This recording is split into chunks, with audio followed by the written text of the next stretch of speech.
Okay, so I've strung up all of our warp strings on the cardboard loom, but this is different the way we set up our warp strings. Instead of having one continuous warp string that we wrap and turn and wrap and turn and weave upward in a snake, these are just each individual strands of warp strings that we pre-cut and then kind of pin to the sides and in the back, and that's why when I turn it over you're going to see that we have some frays over in here because there are individual warp strings that we put on here,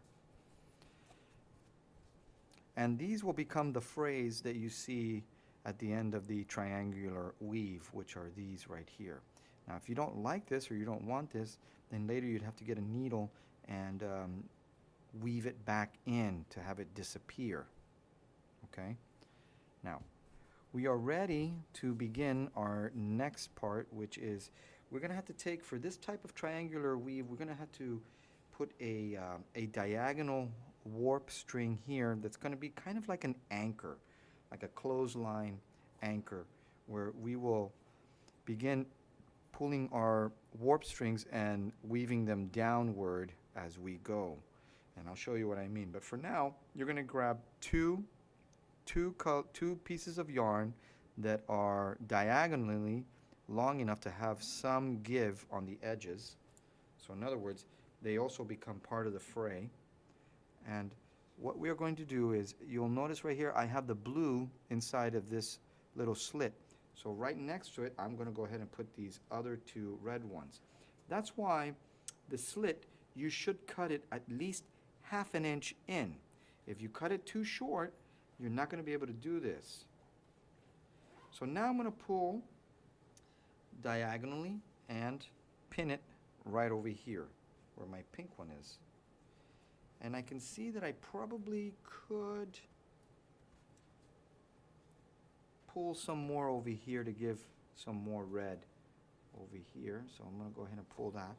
But again, I want it to be taut, but not super tight that I'm going to be bending this. And does it matter if it twists? Not really. It's okay if it has a little bit of a twist on there. Okay, so here we are. We're ready to go, and I'm going to go ahead and take out my my needle or my paper clip that I turned into like a needle, as you can see right here. Okay, and I'm going to unfasten on the left side only, not on the right side. On the left side, I'm going to unfasten my first warp string. Okay, and I have to do a half knot around this string, my anchor diagonal warp string. So how we do that is, I'm going to go over on the right side, I'm going to go under and through the hole that's right here, and then I'm going to pull. So there it is.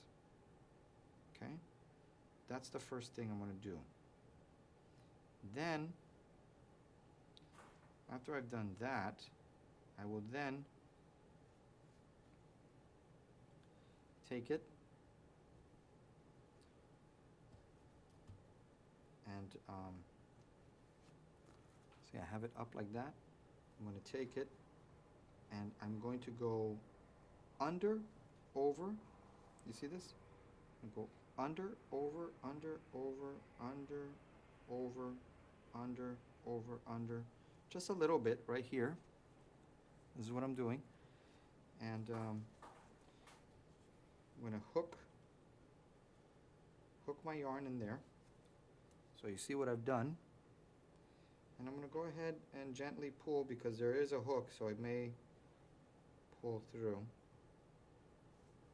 And I'm going to have my finger holding right here, and so that way when I pull through, okay, when I pull through,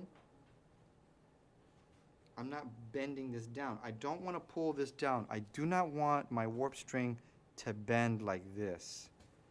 That's not what I want. I want my warp string to be straight.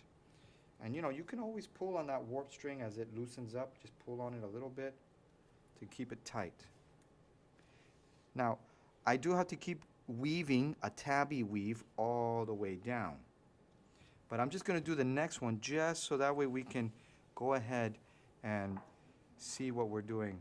I'm going to also move the camera a little bit closer so that you guys can see.